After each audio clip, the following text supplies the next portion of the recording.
você! Dando continuidade à série Brasil e seus animais, hoje nós vamos falar sobre o manejo do gado de leite, dando início assim à nossa segunda fase, que é sobre bovinocultura. E o nosso convidado especial de hoje é o Roberto Vicente Lopes, grande veterinário super conceituado aqui no Brasil, que vai dar para nós todas as explicações a respeito desse assunto. Tudo bem, Roberto? Tudo bem, eu queria agradecer a sua oportunidade e estou à sua disposição.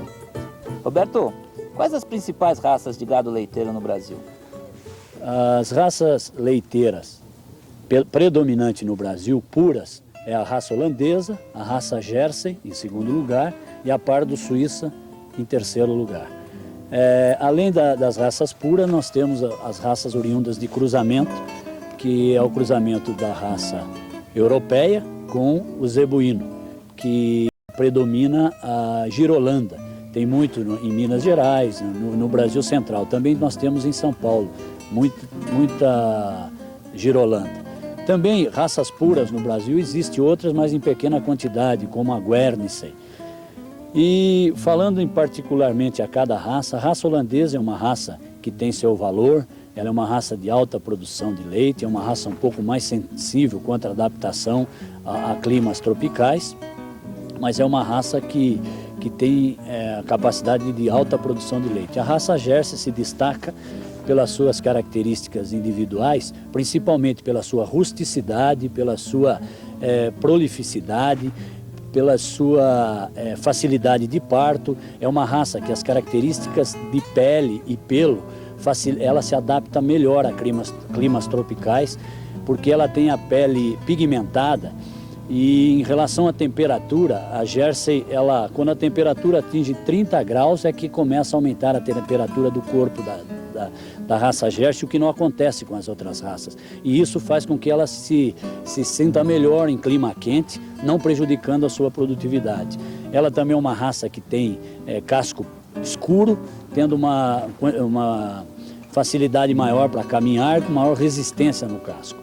Outra raça é a pardo suíça, originária da Suíça, que ela foi criada originalmente como raça de característica dupla, para carne e leite. E depois, nos Estados Unidos, eles fizeram cruzamentos, uma seleção para raça de leite e raça de corte. No Brasil, predomina a raça de leite, pardo suíço, e hoje está começando a aumentar também a raça de pardo suíço de corte, que chama-se Brownvie. Cada raça tem a sua particularidade, como eu disse, todas elas são raças de excelente característica como produtoras de leite. E o sistema de criação, existe algum tipos diferentes de sistemas? Nós podemos considerar no gado leiteiro 3 tipos de sistemas de criação. É o confinado, semi-confinado e o extensivo. O confinado hoje costuma-se falar em freestall, é um sistema em que a vaca fica num galpão totalmente fechado, tendo um coxo e uma cama individual e um espaço para ela se movimentar. Ela não fica presa como no sistema tie stall, em que ela fica amarrado com corrente. O nosso sistema aqui na Santo Isidoro, como vocês podem ver, é um sistema, nós consideramos semi-confinado, mas ela fica o maior número de tempo confinada, amarrado, como se diz, como eu já disse, tie stall, porque fica amarrado com a corrente, e à noite ela é solta. E também o sistema extensivo, que é usado mais nas criações no Brasil Central, onde se usa mais os animais de cruzamento com as raças zebuínas. O animal é solto a pasto, é ordenhado uma vez por dia e não tem suplementação de alimento no coxo. Ele é totalmente extensivo. E as instalações? Fala um pouquinho mais sobre as instalações. Cada sistema tem a sua instalação particular. O importante nas instalações, não há muita diferenciação. O que tem que se considerar nas instalações é o conforto da vaca. Ela tem que estar em cada instalação que ela estiver, ou no semi-confinado ou no confinado, que exige mais um sistema de instalação em que dê mais conforto à vaca, em que ela tenha um local para ela descansar, após ela se alimentar, poder ruminar com tranquilidade, para não ficar estressada e prejudicar a sua produção. Então, Roberto, que fase que nós vamos entrar agora? Todas as fases no processo de produção leiteira são importantes. Esta fase que nós vamos mostrar agora é a fase das vacas em lactação. É uma fase importantíssima porque é a fase onde nós obtemos a matéria-prima, no caso da Fazenda Santo Isidoro, para a produção de queijo. Toda a nossa produção é verticalizada para a produção de queijo. Esta fase é importante principalmente no que se refere a instalações. As instalações, como vocês podem ver, têm que proporcionar um conforto total para as vacas, para que essas não sejam estressadas, porque a vaca em lactação, ela tem que ser muito bem alimentada e tem que ser muito bem tratada, ter conforto absoluto para que ela produza todo o leite que ela tem capacidade genética para produzir. Então, destacamos esta fase porque é daí que sai a matéria-prima, onde nós vamos iniciar o processo para obtermos as receitas para cobrir nossas despesas e então termos lucros. Certo. Então vamos conhecer em loco ali as vaquinhas. Esse é um sistema que nós chamamos quase confinado. Existem vários sistemas no processo de produção leiteira. É o processo confinado, o processo extensivo, sistema confinado, sistema extensivo e semi-extensivo. Aqui na Fazenda Santo Isidoro, esse sistema que nós adotamos é quase confinado. As vacas ficam durante todo o dia sendo alimentadas, como vocês podem ver. À noite elas ficam no piquete, suplementadas com volumoso em coxos especiais. Então, como eu disse, esse é um sistema semi-confinado. Existe outro sistema, o confinado totalmente, chama-se freestall, hoje é muito usado nos países de primeiro mundo, principalmente nos Estados Unidos e Canadá. Aqui no Brasil já existem muitas fazendas de gado puro que usa o sistema freestall. É um pouco diferente desse, as vacas ficam num galpão fechadas, só que não ficam presas como estão aqui. Esse sistema chama-se tie-stall, ou seja, gravata. Essa corrente essa denominação tie é por causa delas estarem presas pelo pescoço. E o sistema freestall, elas têm uma cama individual e o coxo e um espaço para elas circularem, mas elas desde o início da lactação elas ficam nesse galpão, só irão sair quando elas forem secadas para parirem novamente e voltar a produzir. E o que elas comem aí? Qual é o tipo de ração? No processo de gado leiteiro, esta fase é fundamental a nutrição. Hoje, com as tecnologias que nós temos em mãos, hoje há uma facilidade e nós podemos, é fundamental que o balanceamento entre volumoso e concentrado seja rigoroso para que a vaca seja suplementada de acordo com as suas necessidades, levando em consideração o seu peso, o seu estágio de gestação e sua produção leiteira. Ela tem que ser suplementada em proteínas, em vitaminas e em sais minerais.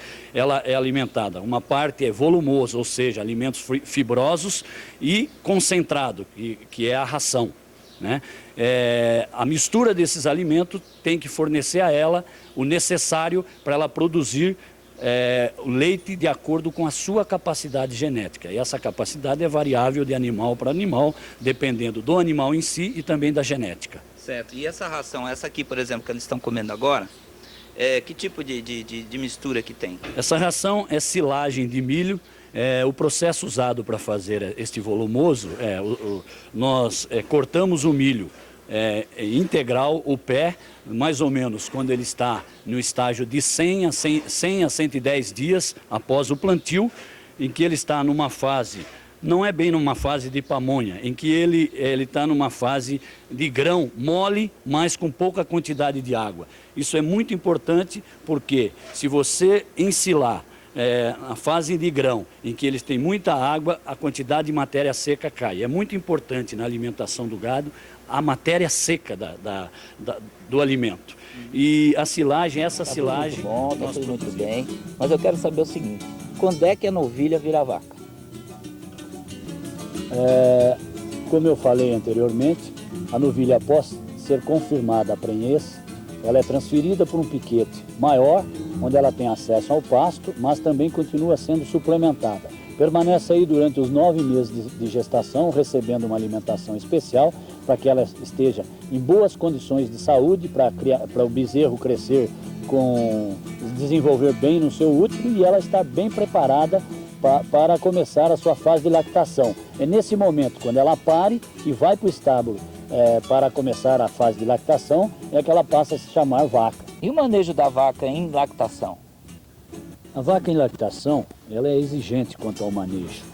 Isto porque ela é sensível. Nós temos que ter um cuidado tremendo, principalmente no que se refere ao horário. A vaca em lactação, se você não fizer, no que se diz respeito à alimentação, o horário da alimentação tem que ser rigoroso diariamente.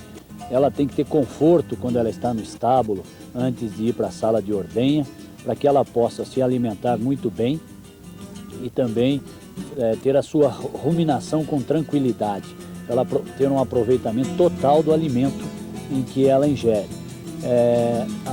A alimentação também tem que ser balanceada. Hoje nós contamos com essa tecnologia que temos em termos de nutrição, nós podemos dar à vaca, ou devemos dar à vaca, aquilo que ela exige em relação à sua capacidade de produção. O que a vaca come como volumoso aqui na Fazenda Santo Isidoro é silagem de milho e feno de boa qualidade. A silagem de milho, ela come à vontade e também ela é suplementada com uma ração concentrada, a qual fazemos aqui mesmo na fazenda com soja, com farelo de soja, com farelo de milho e farelo de trigo, suplementada com núcleo, onde tem as proteínas e vitaminas. Nós procuramos manter um nível de proteína alto, porque essa raça, a Jersey, aqui na Fazenda Santo Isidoro, é muito exigente, é uma linhagem de alta produtividade, de alta produção. Nós procuramos manter a ração com em torno de 22% de proteína e 70% de NDT. Ela é arraçoada várias vezes no dia no estábulo, junto com o volumoso, e completado o concentrado na sala de ordenha, de acordo com a produção individual de cada vaca.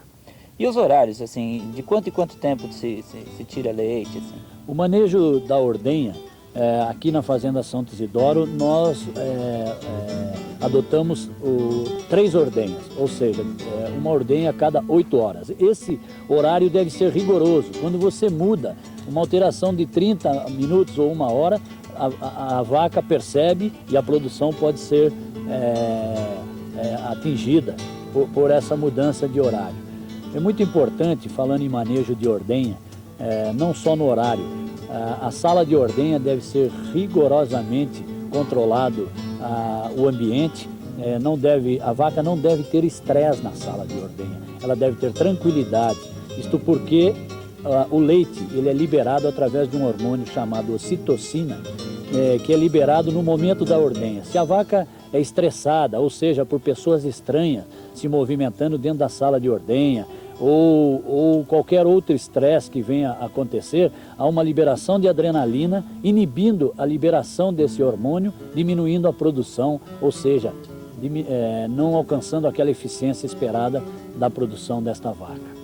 Por isso devemos ser rigorosos com relação ao manejo de ordenha, não só nesse sentido, como também na higiene da ordenha. A higiene da ordenha é fundamental, principalmente na higiene do úbere, para evitar, primeiro, contaminação do leite, que é a nossa matéria-prima para a produção do nosso queijo, como também contaminação da glândula mamária, que nós chamamos de mastite. A mastite inflamatória ou infecciosa vem prejudicar a produção, como também o estado geral da vaca. É um processo infeccioso que pode levar, às vezes, o animal à morte. Então, isso tudo está ligado ao manejo higiênico da ordenha. Os equipamentos na sala de ordenha também devem ser muito bem manejados quanto à sua durabilidade, principalmente as borrachas da ordenha, e também a higiene desse equipamento deve ser rigorosa para que o produto saia com excelente qualidade e a vaca seja preservada. Roberto, quer dizer então que o curral tem que estar sempre ao lado da ordenha, né? É assim que tem que ser. É muito importante que a sala de ordenha esteja bem localizada para evitar que a vaca caminhe muito. Quanto mais a vaca caminha, mais energia ela gasta, isso vai afetar a sua produção. Então, normalmente, essa nossa instalação, a sala de ordenha fica ao lado do estábulo. Existem outras em que a sala de ordenha pode ser construída em continuação ao próprio estábulo, que a vaca saia do estábulo e entre imediatamente na sala de ordenha, para que ela não tenha estresse, não tenha perda de energia nenhuma, para que seja totalmente explorada quanto à sua capacidade de produção sem estresse. Existe a fase das vacas gordas, existe a fase das vacas magras, mas a fase que nós vamos entrar aqui agora é a fase da vaca seca. Como é que é a fase da vaca seca? Dentro do processo, como nós dissemos anteriormente, nós temos a vaca no estágio de lactação e no estágio seco. O que significa o estágio seco? O estágio seco, no ciclo normal da vaca, após a aparição, ela entra em lactação, 60 dias após a aparição, até os 90 dias, para que ela seja uma vaca eficiente, ela tem que estar novamente prenhe. Após ela estando prenhe até 90 dias, o ciclo de lactação dela corresponde a 305 dias. Mas 60 dias antes da vaca vir a parir novamente, ela tem que ser seca, ou seja, parar de dar leite, ok? Esta vaca, nesta fase, nós consideramos esta fase importantíssima no ciclo da vaca leiteira, porque essa fase é que ela vai descansar para ela poder, nesse estágio o bezerro tem um maior crescimento dentro do útero, então ela precisa estar se alimentando muito bem e também se preparar, o estado nutricional dela deve estar muito bom para que ela venha parir novamente e começar a fase de lactação em um estágio excelente, para que seja uma vaca que possa ser usada, sendo explorada toda a sua capacidade genética. Então quer dizer que daqui é o bezerro novo que vai nascer? Esta fase corresponde em torno de 60 a 70 dias, que é a fase seca. Ela está se preparando para parir e voltar à atividade leiteira.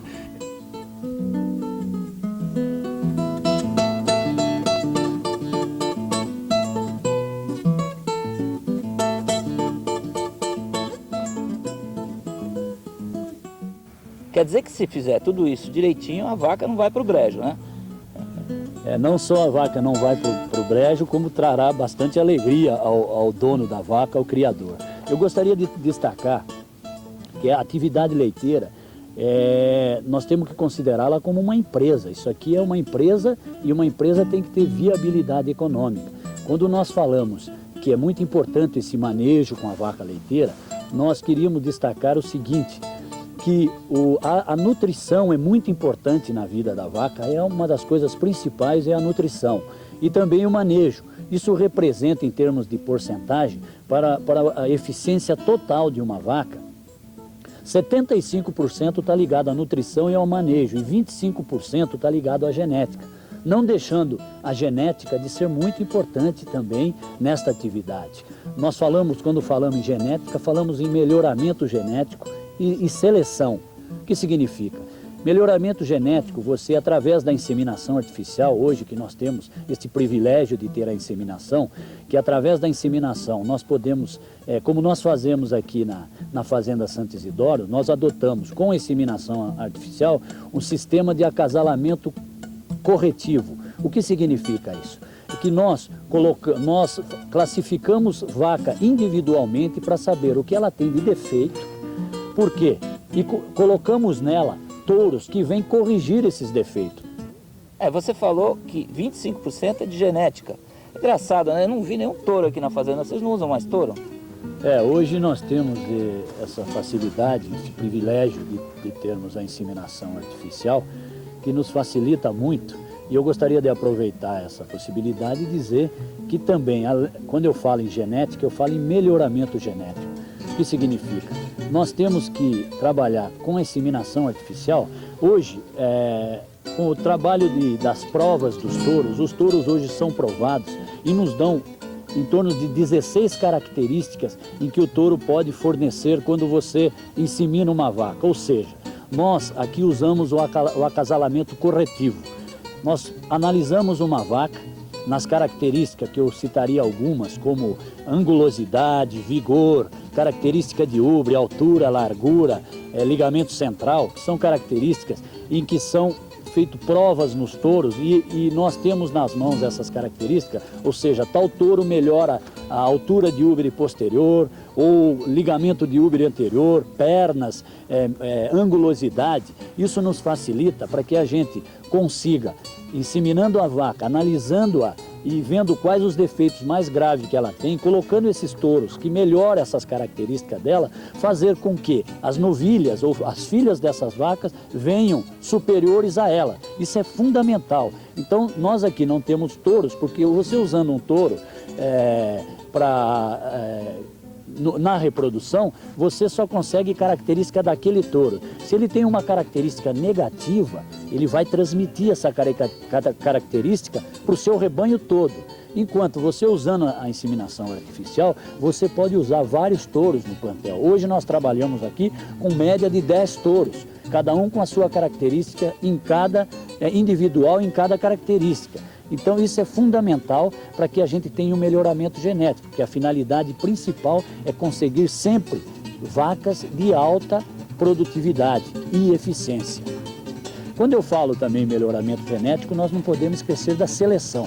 A seleção num plantel eficiente tem que ser rigorosa. O que significa?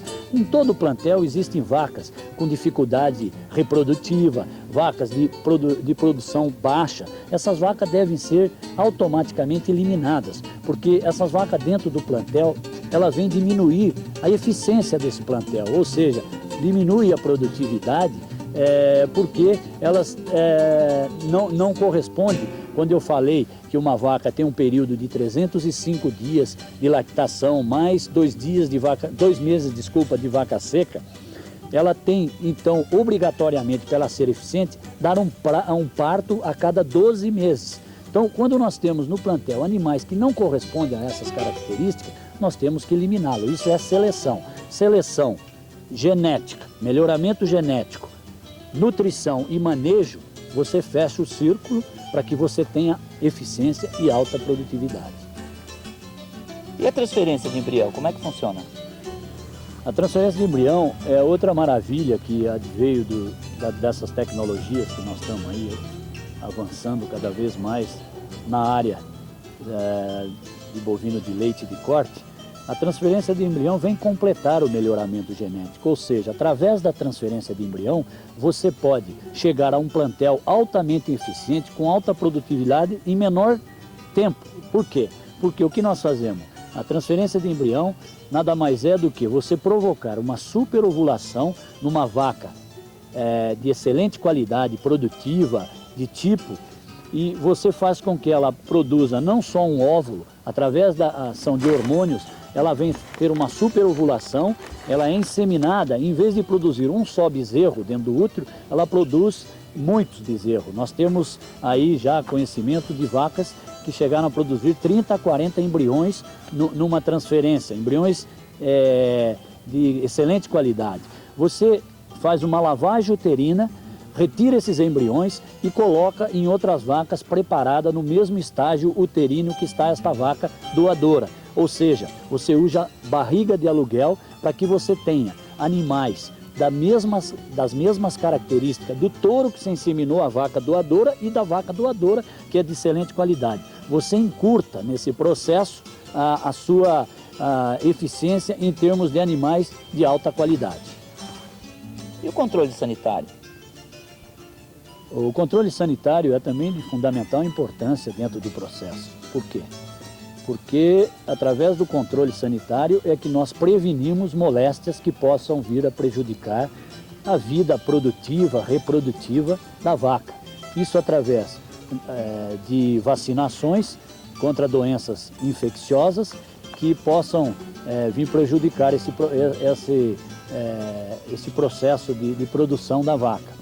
Ou seja, também através de testes que a gente faz para identificação de alguma doença que a vaca possa ter que venha prejudicá-la. Como exemplo, nós podemos citar brucelose, que nós fazemos de 6 em 6 meses um teste de soroaglutinação para confirmar se a vaca é brucélica ou não. A brucelose é uma zoonose que pode ser transmitida ao homem e provoca na vaca abortos, prejudicando o seu processo reprodutivo e produtivo.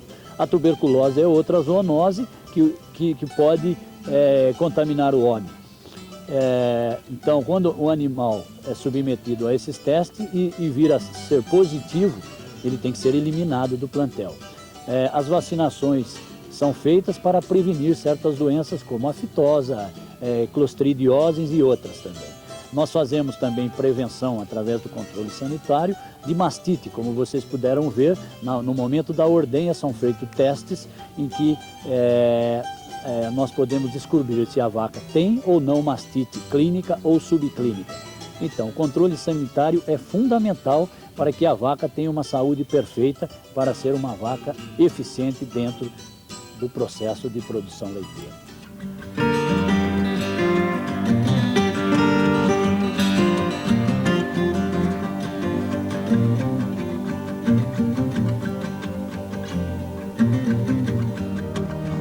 Roberto, e essas novilhas aqui, que fase elas estão no manejo, no processo de manejo? Esta é a fase de novilha prenhe, é a fase final, última fase da novilha dentro do processo, é muito importante, porque como nós dissemos, a vaca seca, aquela fase seca da vaca tem que ser muito bem tratada para que ela venha parir em boas condições para iniciar a sua fase de lactação. A novilha, após parir, ela passa a ser uma vaca. Então, ela tem que estar bem nutrida para ter um bezerro saudável na barriga, parir um bezerro saudável, e estar bem preparada em termos de nutrição para iniciar a lactação e, como sempre a gente enfatiza, que seja explorada toda a sua capacidade genética de produção. Elas ficam nesse estábulo aqui de novilhas, mas elas têm total liberdade a ficar no pasto, elas comem capim no pasto e são suplementadas com concentrado aqui, preparado especialmente para essa fase da vida delas antes do parto.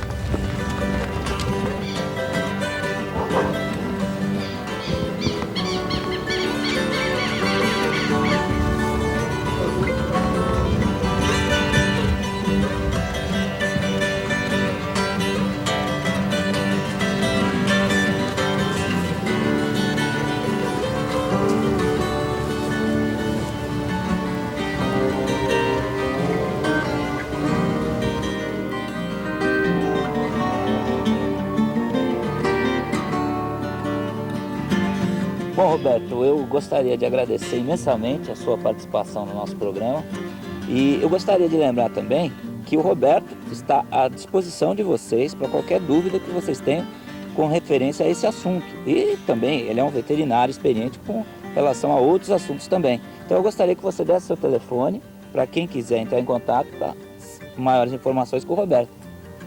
Bom, eu primeiro queria agradecer essa oportunidade que você está me dando de falar sobre essa atividade que eu estou há mais de 25 anos, gosto dela, eu não só gado leiteiro, como gado de corte eu tenho atendido, e meu telefone é 011-7822-2296 e meu resido em Itu, aqui em São Paulo.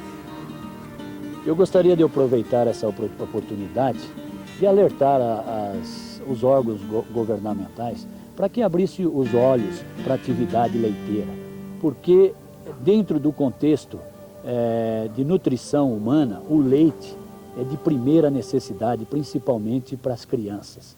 E nós que estamos nessa atividade hoje, estamos sofrendo, porque hoje o produtor de leite tem que ser mágico para conseguir sobreviver. Os insumos aumentam progressivamente e o preço do leite está aviltante. As grandes indústrias, as multinacionais estão massacrando o produtor de leite. Eu acho que é muito importante as prefeituras, os governos, levar em consideração que é um alimento de primeira necessidade, principalmente para a criança. Não só para a criança, mas para mulheres de idade avançada, em termos de qualidade de cálcio. O leite fluido, eu quero dizer, o leite pasteurizado fluido é importante. Isso é muito grande para a nutrição, principalmente pelos seus lactobacilos. E eu acho que seria fundamental que colocasse na merenda escolar o leite para as crianças, o leite fluido, que isso não só ajudaria o desenvolvimento dessas crianças, como ajudaria muito a atividade leiteira nesse país. Muito obrigado mais uma vez, eu agradeço a Arte Vídeo por me dar essa oportunidade. É isso aí, gente. Então, até o próximo programa, onde nós vamos falar também sobre inseminação artificial e doenças, prevenções e tratamentos são os nossos próximos temas. Até lá, hein? Segue daí!